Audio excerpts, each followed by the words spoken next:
This is a video for the Math 140 class. In Math 140, we study matrices and matrix multiplication, and we do some examples with Markov matrices, the Markov process model. And so we can actually apply just those basic ideas of Markov matrix to studying how a disease can spread through a population, obviously very relevant now. So let's take an example here. What I've created is a transition matrix A and an initial state vector V0. So vector 0 is like your initial total in each of these different categories, and the categories that I've labeled here. First group we could call healthy and susceptible to the disease. We could make the I represent the number of infected category. This is a category for those that are cured or recovered, and this is a category for those that died from the disease. In this model, I've set up the transition matrix so the columns add up to 1. It's also possible to make the rows sum up to 1, but then the multiplication order is reversed with the matrices, and that's an interesting thing to investigate and would be important to learn and understand if you're going to study Markov matrices further. But I don't want to overcomplicate what's supposed to be only an introduction here with a simple application. So let's stick with this assumption. We'll assume that our columns add up to 1, and that means we make our initial state vector a column vector and multiply it on the right side of the transition matrix as you see here. That's just an arbitrary decision how you want to set it up to start. But the way that I'll set them up is that the columns add up to 1. So you can see 0.95 and 0.05, that makes 1. And add those three together, you get 1. Obviously here and here, the columns add up to 1. And these represent percentages or probabilities multiplied times whatever the initial state vector is. And the whole fundamental idea is that once you multiply by an initial vector, then you get an output. And then you could take that output and multiply once again with the same transition matrix. So this is a huge assumption in the model, is that stays the same transition matrix over iterations of the process. So ultimately what I'm doing is I'm multiplying here. You can see I have a 4 by 4 matrix, and I have a 4 by 1 vector that I'm multiplying it with. And so when you multiply a 4 by 4 with a 4 by 1, you get a result that's 4 by 1.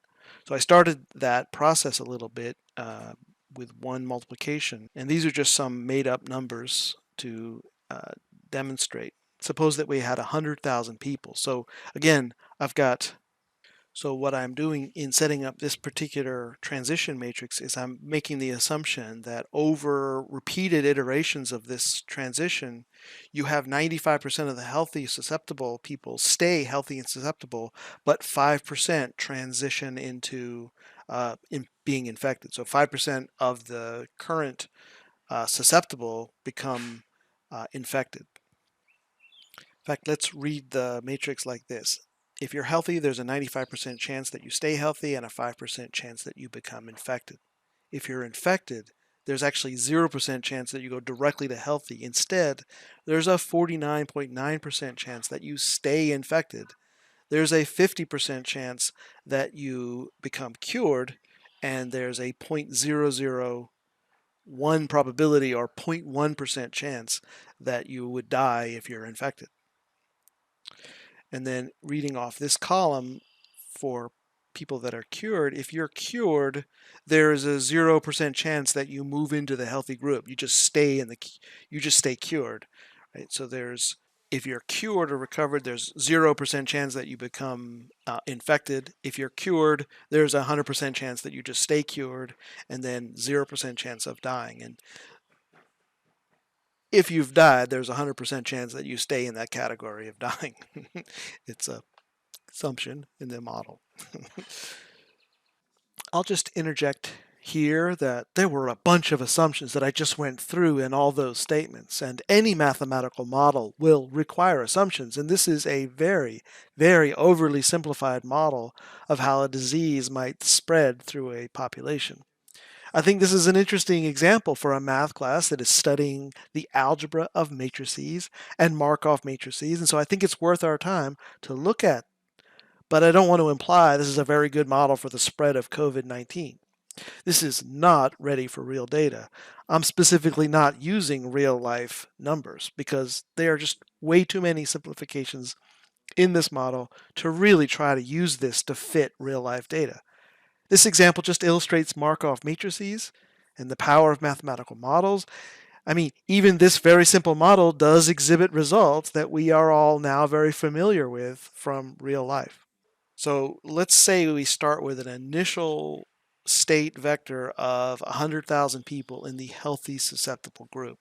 So this model just very simply assumes that 95% of them will stay in that group and 5% move into the infected group. Um, and then let's look at how the matrix multiplication works. So, because we're multiplying a 4 by 4 with a 4 by 1, we will get an answer like this that is a 4 by 1, 4 rows, 1 column. In your first row and only column, you multiply everything on that row times each of these entries, so 95% of the 100,000 people plus 0 times 0 plus 0 times 0 plus 0 times 0. Well, that's just going to add up to the 95,000 people that are healthy susceptible after one iteration of the transition matrix. Row 2, column 1, this will be the total number of infected you have. So you multiply everything on this row times that one and only column, so you get 5% of those initially healthy people become infected. So 0.05 times 100,000 plus this times 0, which is 0, plus 0 times 0, plus 0 times 0. So that just means that 5,000 or 5% of those initially healthy susceptible people have moved into the category of infected. So this is infected. And then what about the number of cured? Well, after one iteration of this transition matrix, you'll look at the row 3 times column 1. You'll get 0 times 100,000, that's 0, plus 0.5 times 0, that's 0, 1 times 0, that's 0, plus 0 plus times 0. So nobody has yet moved into the cured or recovered category. We've just got initially 5,000 people infected in one iteration of the transition. Then once you have some people that are infected, they'll move into either being cured or some fraction of them will die. But just to get that last row, of course, the last row times the only column is how I get this number, and that's 0 times 100,000. That's 0 plus that's 0 plus another 0 plus another 0. That makes 0 there. So this is what I would call V1, the state vector after one multiplication of the transition matrix. So another thing that we can notice is that throughout this entire Markov process, the total that I have here equals the total that I had in my initial state vector. So I'm just moving people around in the categories. I'm not adding people to the population. I'm not removing people from the population. It's just going to be the same total. I mean, the total population, including those people that died, are part of that total initial, population.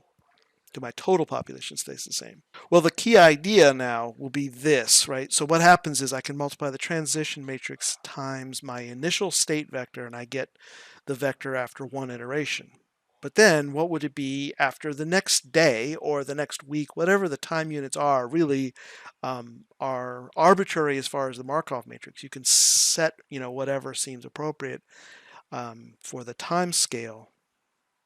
This represents the populations, the numbers in each category after two iterations of the matrix, because you could just take the matrix A and multiply by V1. But what is V1? V1 is the transition matrix applied to the initial state vector. So A times, of course, that's V1 right there. But that means you could just multiply A times A first. That right there is that is the associative property of matrix multiplication, the fact that you can change how that's associated and multiply A times A first. So that's huge. That's the algebra that's behind this. So if we want to find out what is the number of people in each category after two, let's say these were weeks, right? After 2 weeks, we can just say square the matrix A and multiply it by the initial state vector. And then, well, what about 3 weeks? And after 3 weeks or 3 months or whatever the time unit.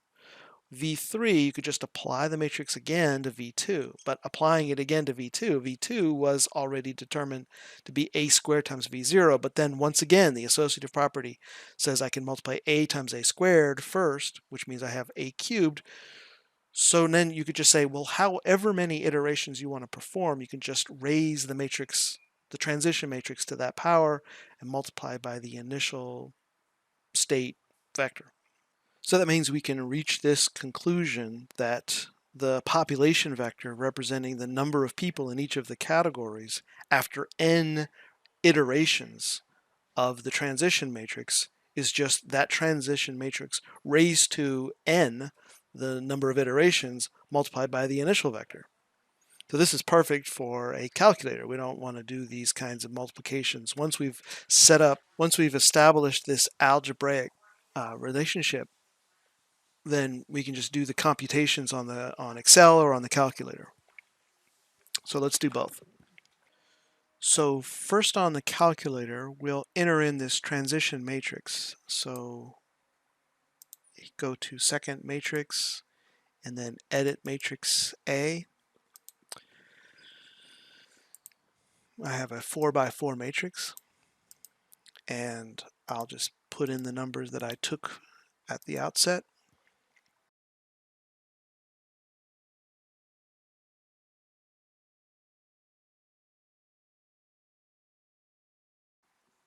Okay, that looks like the same transition matrix, and let's create another matrix. I'll use B. Actually need to edit matrix B. So matrix B is the 4x1 initial state vector. So let's say we start with 100,000 susceptible and 0 in all the other categories. And now we can just multiply matrix A times matrix B.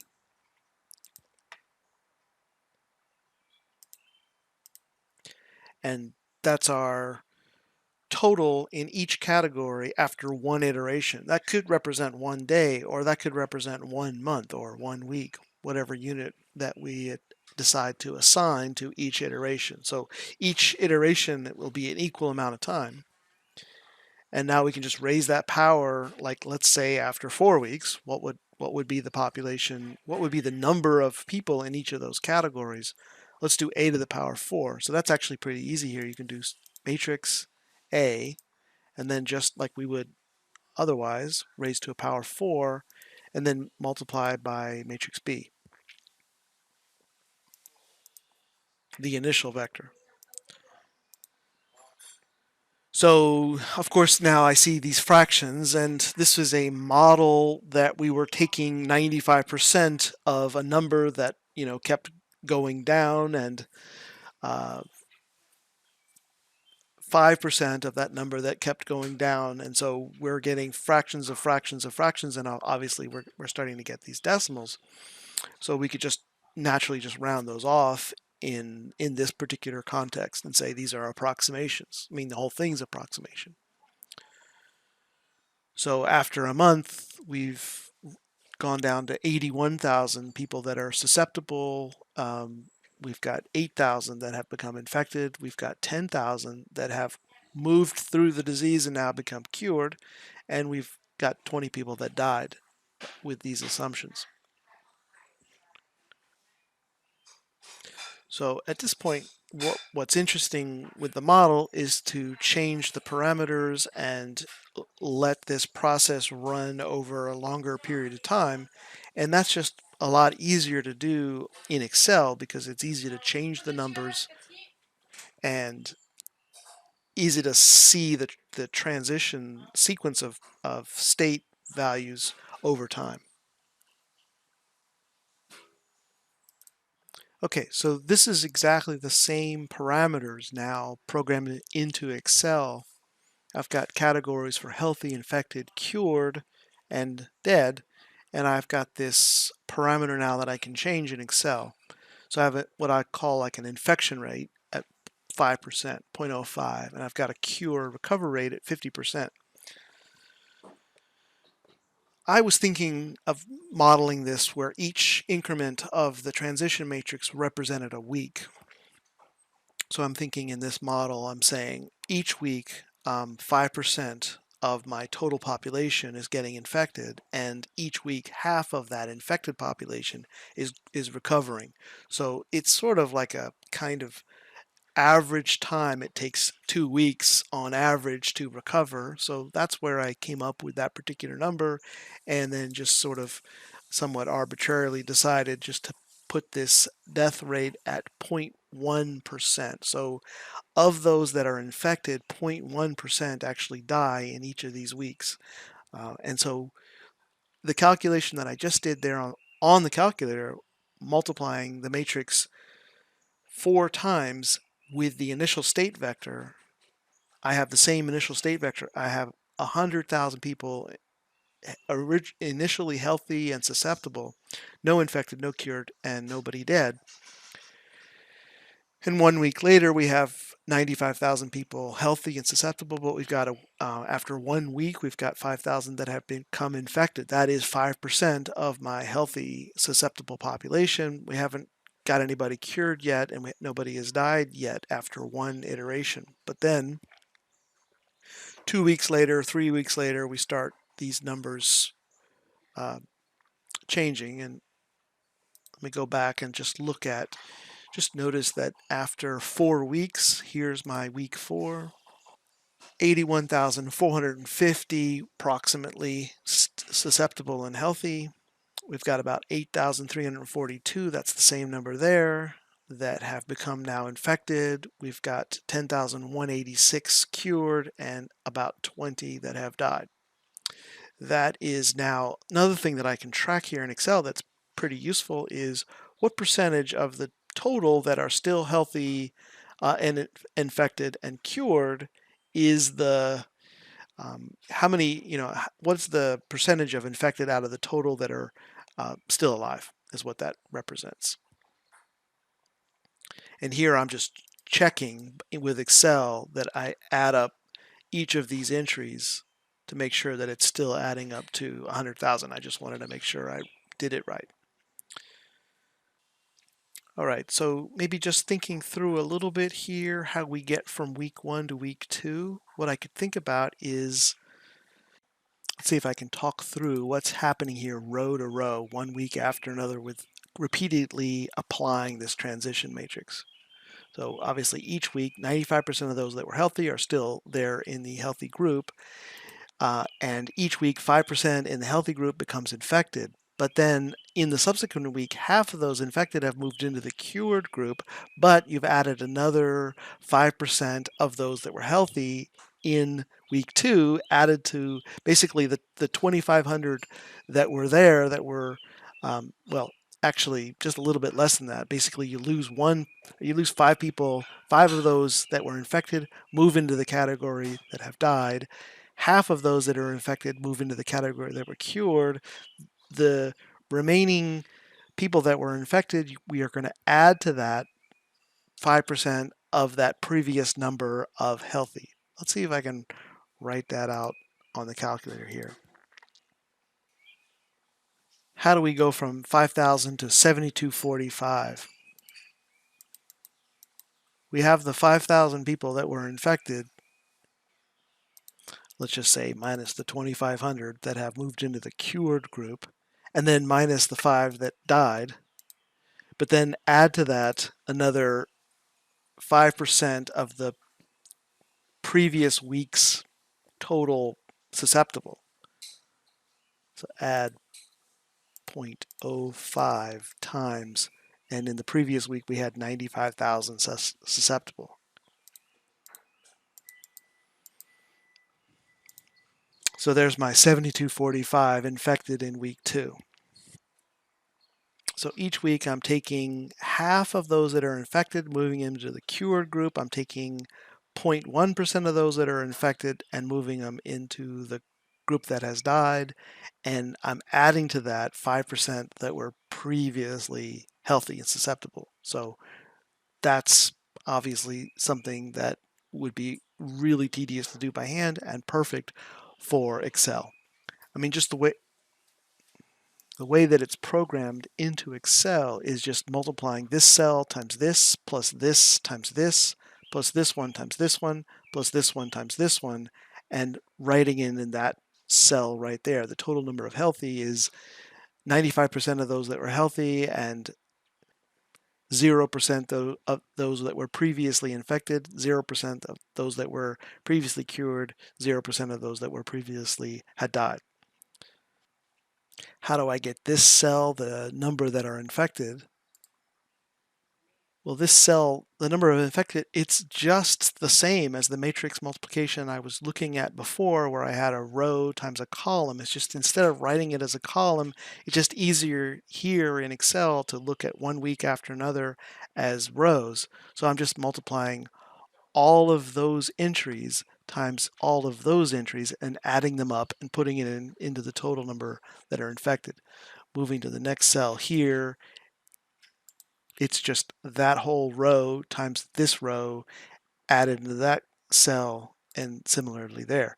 Let's look at, for example, this one. I just take this same transition matrix row 1 multiplied by the previous week's totals and put it into this cell here. Moving to this cell, I'm just going to multiply.